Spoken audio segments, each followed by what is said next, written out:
Villar de Ciervos ha acogido el primer Festival de Lobo, Territorio Lobo. Hablamos con Carlos Sáenz, biólogo, que trabajó junto con Félix Rodríguez de la Fuente y que ha rodado varias series de documentales sobre la naturaleza. En primer lugar, quería saber qué se pretende con este festival. Bueno, este festival lo que pretende es precisamente aunar a gente que de alguna manera está interesada en el lobo ibérico, darle una difusión a esta zona concretamente de la Sierra de la Culebra, que es un punto emblemático para los amantes, admiradores del lobo de España y de prácticamente de muchas partes del mundo que vienen aquí desde hace años a intentar ver lobos en estado salvaje. Es uno de los puntos dentro de la dificultad que supone el ver lobos, pero en esta zona pues hay unas facilidades relativas y porque bueno, es una zona que tiene la mayor densidad de lobos de toda Europa occidental, no solo de España o de Castilla y León. Entonces, en puntos concretos, por el tipo de paisaje, por la geografía y por la densidad de lobos que hay, pues resulta relativamente más fácil de verlos que en otros sitios. Entonces hay mucha gente que viene aquí a verlo y este festival intenta, pues primero dar a conocer a nivel local, regional, nacional, incluso internacional, este valor especial, este patrimonio que tiene la Sierra de la Culebra sobre el lobo y poco a poco ir viendo las fórmulas precisamente de coexistencia entre el lobo y el mundo rural. O sea, el lobo es un animal mítico, emblemático, controvertido, siempre polémico. Para algunos, ya casi desde la Edad Media, era un animal poco menos que diabólico. Para otros es un animal que es símbolo de la naturaleza salvaje, de la libertad. Algunos incluso lo tienen un poco deificado, casi lo tienen como un dios. Ni era el demonio, como decían antes, ni es un dios como algunos pretenden ahora, que parece que no se puede tocar, ¿no? El lobo es un animal que, como cualquier otro animal salvaje, tiene derecho a vivir en su medio natural, pero a la vez es un animal que compite con el ser humano ya desde el Neolítico, especialmente con los ganaderos, porque compiten por un mismo recurso que es la carne. Entonces hay un conflicto ya desde hace miles de años entre el lobo y el hombre, que en los últimos siglos y en los últimos años pues se siguen manteniendo en los sitios en los que afortunadamente, entre comillas, pues seguimos teniendo lobos. En otros, desgraciadamente, ya los exterminaron hace siglos o años. En el nuestro tenemos este animal que aunque sea pues conflictivo y problemático y siempre polémico, pero vale la pena conocerlo, conocer la realidad del lobo ibérico, porque hay mucho mito, mucha leyenda, mucho cuento, mucha historia, mucha superstición, que nada favorece al lobo real. El lobo real, el lobo biológico, no tiene nada que ver con ese lobo de los cuentos de Caperucita y de los tres cerditos y de la leyenda de los hombres lobo y estas cosas que nos han contado tantas veces, incluso ya desde pequeños, y que la gente pues le tiene un miedo a veces, sobre todo en zonas rurales, irracional al lobo, pensando que además si alguien se encuentra con un lobo en el campo se le va a tirar al cuello y cosas así, que para nada es real. Ningún lobo sano ataca jamás a las personas. Es mucho más peligroso cualquier perro que nos encontremos por el monte, y cualquier persona que nos encontremos por el monte es mucho más peligrosa que un lobo. Eso se lo puedo asegurar a cualquiera que nos esté ahora escuchando. ¿Y es posible esa coexistencia y qué fórmulas para que surja esa coexistencia? ¿Se necesita más apoyo de las administraciones? En este caso hay un conflicto, decíamos, ahí entre los ganaderos, pero es que los ganaderos ya no es que luchen por la carne, es que son sus ovejas. Entonces no tienen por qué, ellos no saben por qué tienen que mantener ellos a esta especie. Entonces, ¿qué falta para que esa coexistencia real exista? Bueno, realmente no solo es posible la coexistencia entre el lobo y el ser humano, y especialmente con los ganaderos, sino que resulta totalmente imprescindible, y máxime ya en el siglo XXI. Quizá en otras épocas el hombre era más rural, dependía más de los recursos del campo. Hoy la mayor parte de la población es más urbanita. También es más fácil, obviamente, proteger y defender al lobo desde la ciudad que no desde el campo, y sobre todo los ganaderos, que son los únicos que realmente tienen que sufrir los posibles ataques de los lobos, ¿no? Los ganaderos son los únicos de toda la población que pueden tener, digamos, motivos fundados o reales para atacar al lobo, por lo menos para no quererlo en sus zonas. El resto de la población no tiene para nada que temer al lobo. Incluso los ganaderos, que a mí también me hace, los agricultores, que a mí a veces me hace gracia estas uniones que se hacen un poco contra natura entre agricultores y ganaderos en contra del lobo. O sea, los ganaderos sí tienen motivos, porque el lobo a veces ataca a sus rebaños o sus ganados. Los agricultores lo que casi tendrían que hacer es un monumento al lobo, porque es su mejor aliado, aunque a algunos les pueda parecer esto un poquito extraño, porque el lobo lo que hace es precisamente controlar las poblaciones de ungulados silvestres o de herbívoros, de ciervos, de jabalíes, de corzos, de conejos, que son los que provocan los daños en la agricultura. El lobo lo que hace es precisamente controlar esas poblaciones de herbívoros, con lo cual, como digo, para los agricultores es un aliado y tendrían que ser los primeros en defenderlo. En cualquier caso, pues el lobo, como bien comentaba, es un animal que, aunque sus presas habituales y las que él prefiere son las presas salvajes, donde hay corzos, conejos, jabalíes, prefiere topillos, incluso prefiere esas presas silvestres, pero cuando en sus andanzas o en sus correrías de caza no encuentra esos animales salvajes, porque el hombre, entre otras cosas, los ha eliminado de muchos sitios o los ha reducido por la caza y por otros motivos, y el lobo en esas correrías se encuentra unas presas más fáciles, más tiernas, que no se defienden, que no corren y que encima, si no tienen una protección adecuada, se las encuentran sin, pues como el que encuentra casi unos caramelos en un parque, si nadie lo defiende, los caramelos desaparecen. Si el ganado está en el campo sin una protección adecuada, el lobo, por la ley del mínimo esfuerzo, puede atacar perfectamente a esos ganados y a veces realmente provoca daños importantes al ganadero que le toca la china, ¿no? Que realmente son pocos.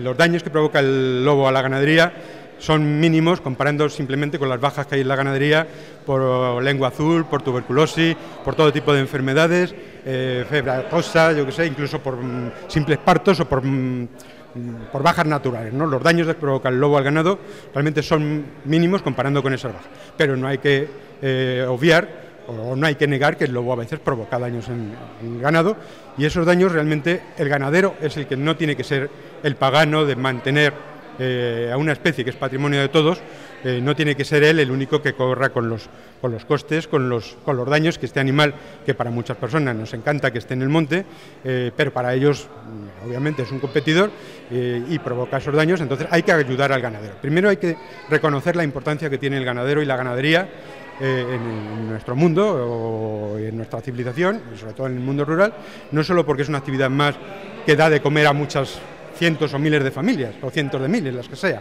sino que además luego, pues esa actividad, de todos o casi todos nos beneficiamos, nos comemos la carne, la leche, los quesos. Entonces, esos ganaderos, que es una proporción pequeña de la población, pero que son los únicos que sufren daños de los lobos, obviamente, primero hay que reconocerles su importancia para el mantenimiento de la naturaleza, incluyendo al propio lobo, porque también de alguna forma colaboran, son un poco productores de lobos, aunque suene también un poquito extraño, ¿no? Los propios ganaderos ayudan a que haya lobos, pero claro, esos lobos que a todos los demás nos encanta verlos, en las documentales, en la televisión y demás, provocan unos daños que hay que intentar minimizarlo. La administración, la sociedad en principio tiene que valorarlo, esa actividad. La administración tiene que ayudar en la medida de lo posible a los ganaderos a tomar medidas para que esos daños se minimicen, sean lo mínimos posible, y tienen que ayudar a los ganaderos pues facilitándoles pues las medidas que siempre se han utilizado para proteger el ganado, empezando por los mastines, que es una raza de perros que secularmente se ha utilizado para proteger a los rebaños de los ataques del lobo, y cuando hay mastines, un buen número de mastines que protejan un determinado rebaño de ovejas o incluso de vacas y demás, el lobo o no ataca o es mínimamente los daños que se producen. Hay que ayudar a que también el ganado, sobre todo por la noche, y sobre todo cuando es ganado menor, ovejas, o cuando son pues terneros o potros o animales jóvenes, que por la noche deben estar protegidos, encercados en alambreras, apriscos adecuados, corrales, porque claro, si se dejan en el monte y no hay ninguna protección, el lobo antes o después pues va a ir a lo más fácil, lo que hablábamos antes, y provoca esos daños. Entonces la administración también tiene que ayudar y poner medidas para sufragar esos gastos que le supone al ganadero, por una parte el mantener a lo mejor mastines o incluso burros, que también se está utilizando, y uno de los temas que tratamos en esta exposición del proyecto WELL pues se refleja. Hace años que se está utilizando los burros también para proteger a los ganados, en Canadá, en Estados Unidos, en Suiza, en África, en España se está promocionando un poquito en los últimos años, porque hay explotaciones ganaderas que tienen burros aparte de mastines, y esos burros también son unos buenos defensores y protectores del ganado, porque el burro, aunque parece también un poco una tontería, las orejas largas que tiene, no es solo por estética o para que se le vea más alto, sino porque escuchan perfectamente, ellos notan si se acerca un lobo enseguida ponen en alerta a los mastines o a los ganaderos o a los pastores porque ponen a rebuznar. Si se acerca el lobo, el burro incluso defiende con coces. Es una medida más que se está poniendo en marcha y que está funcionando. Otras medidas sencillas es simplemente pues, poner unas simples cuerdas, unas banderitas de estas como las que se utilizan en las fiestas de los pueblos, lo que llaman barbacanas o fly drive, que eso poniendo y rodeando pues, unos corrales o incluso una hectárea o media hectárea, el lobo por debajo de esa cuerda no pasa. El lobo es muy astuto, muy inteligente, se mosquea por cualquier cosa y en cuanto ve una cosa rara no se atreve. El lobo no va por el campo y se tira a lo primero que ve. Luego cuando ataca a un ganado es porque ha estado dando vueltas y ha visto que no hay peligro para entrar. Si ve que hay peligro, se va. Y simplemente una cuerda, que es una medida disuasoria, psicológica, el lobo, tú le pones a 1 metro una cuerda rodeando un pinar o un cercado o lo que sea, y sobre todo si tiene unas banderitas de estas, unos plásticos, el lobo no pasa por debajo, porque piensa que eso no es lo natural, no es lo que está acostumbrado. Es que el lobo es miedoso también. Sí, el lobo es más miedoso. El lobo teme mucho más a las personas que las personas a los lobos. Para empezar, el lobo se mantiene siempre que puede, por instinto, lo más lejos posible de las personas. Lo que pasa es que, bueno, tiene que comer, y como no puede ir a la carnicería todos los días a pedir 1 kilo de carne, pues búscalo. Es un animal muy adaptable, muy ubiquista, que se come cualquier cosa y lo mismo come fruta, que carroña, que topillos, que conejos, que ciervos, que jabalíes, que una oveja o si puede o un ternero. Entonces lo que hay que hacer es precisamente dificultarle al lobo el acceso a ese ganado, poner la medida de prevención. Si en cualquier caso, tomando esas medidas, el lobo ataca al ganado, ahí es donde también la administración tiene que compensar de una forma rápida, justa y generosa. No se racan a intentar, si hay dudas incluso si ha sido perros o lobos, pues bueno, ante la duda pues pagarlo. Los daños que provocan los lobos realmente al año, cada uno da unas cifras, claro, hay quien lo magnifica y quien intenta minimizarlo, pero puede ser 1 o 2 millones de euros al año, lo que vale a lo mejor 100 metros de autovía, y es una especie que es patrimonio de todos, que hay que conservar, no se puede exterminar ni extinguir, como incluso últimamente han intentado. En fin, unas campañas concretamente en la provincia de Ávila, aquí en Castilla y León, me imagino que conocéis de esta campaña que durante un tiempo han intentado Ávila libre de lobos y cosas por el estilo, como acabar con todos los lobos de Ávila, lo cual, aparte, ha habido sindicatos ganaderos, e incluso han implicado la Diputación de Ávila, ayuntamientos, para intentar que la Junta de Castilla y León autorizara el acabar con los lobos, por ejemplo, en esta provincia, cuando el lobo al sur del Duero está totalmente protegido por la directiva Hábitat de la Unión Europea, una directiva superior a la nacional nuestra y a la de Castilla y León, y el lobo al sur del Duero, por ejemplo, no se puede cazar. Está dentro de un apartado en esta directiva del año 92, europea, y el lobo no se puede cazar al sur del Duero, por lo cual exterminarlo como pretendían es un absurdo, es ilegal. Bueno, pero estamos en una zona, Villar de Ciervos, que al final, si comparamos con el resto de Europa, la Sierra de la Culebra, aquí sí se ha sido respetuoso con esta especie si tenemos en cuenta el volumen de población que hay. Quiero decir que también un dato positivo, ¿no? El haber podido mantenerlo y que, bueno, pues desde propuestas como las que se están haciendo como las vuestras, pues intentar mantenerlo, ¿no? Pero al fin y al cabo estamos en la Sierra de la Culebra, ¿no?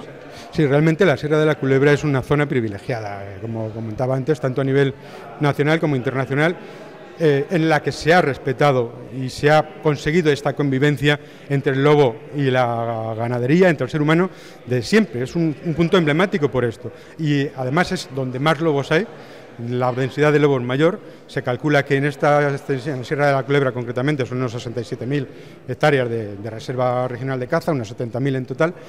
Y aquí la población que se calcula por la ganadería, en fin, los datos oficiales están entre 8 y 10 manadas de lobo, alrededor de 80 a 100 lobos, más o menos. Saber exactamente cuántos es muy difícil, pero es, a pesar de que es la zona donde más lobos hay y donde hay todavía bastante ganadería, los daños son mínimos o prácticamente, no vamos a decir inexistentes, pero son daños muy asumibles y la gente, además el lobo aquí precisamente trae una serie de beneficios que la gente, la mayor parte de la gente de toda esta comarca, pues en el fondo están orgullosos de tener lobos en su zona y promueven incluso el que haya lobos, porque vienen muchos más beneficios económicos, porque al final todo se mueve en este puñetero mundo y en esta época por el dinero. Aquí el lobo trae muchísimos más beneficios económicos que perjuicios económicos. Los perjuicios económicos únicamente los sufren los ganaderos, obviamente es lo que hablábamos, hay que compensárselos, hay que ayudarles, pero luego todo este beneficio económico de cientos de personas, miles de personas que a lo largo del año vienen a intentar ver el lobo, muchos lo ven, otros no lo ven. Hoy hemos tenido la gran suerte precisamente esta mañana de haber visto un lobo perfectamente a menos de 500 metros, dándole el sol en un cortafuegos, y estábamos ahí alrededor de 30 personas, de 3 o 4 empresas que se dedican precisamente a hacer este ecoturismo del lobo a la Sierra de la Culebra, muchos ingleses y otros muchos españoles. Hoy hemos disfrutado todos de esa visión que no siempre se tiene. Los lobos, el territorio es muy grande, hay bastantes lobos, hay más posibilidades de verlo aquí que en otros sitios, pero no siempre sale, o sale pues cuando ya la gente no está mirando por la luz o lo que es. Hoy lo hemos tenido Porque el concepto que tenemos es que cuando venimos aquí a la Sierra de la Culebra, que como si los lobos nos salen a saludar, ¿no? Y no es así, hay que irlos a buscar. No, el lobo tiene aquí un territorio en el que tiene mucha caza, hay mucho ciervo, mucho corzo, mucho jabalí,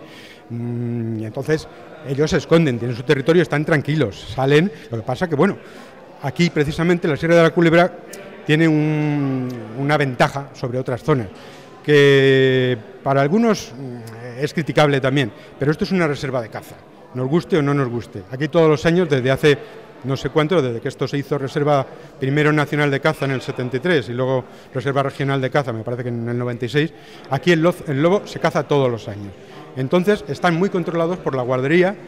Hay puntos en los que tradicionalmente, pues si hay un ciervo que se ha atropellado o un jabalí o tal, se les suele echar en determinados puntos para que los lobos tengan una cierta creencia a esos puntos donde de vez en cuando se les echa comida.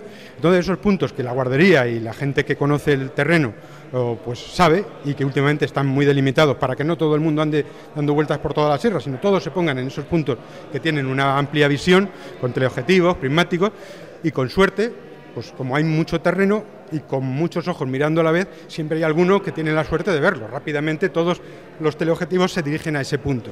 Y hoy, por ejemplo, pues hemos tenido esta suerte de verlo, pero obviamente el lobo no es fácil de ver, él está en su territorio. El lobo tiene una capacidad, un instinto, un oído, una vista, un olfato muchísimo más potente que el humano. Ellos están en su territorio y ellos controlan perfectamente, saben dónde está la gente.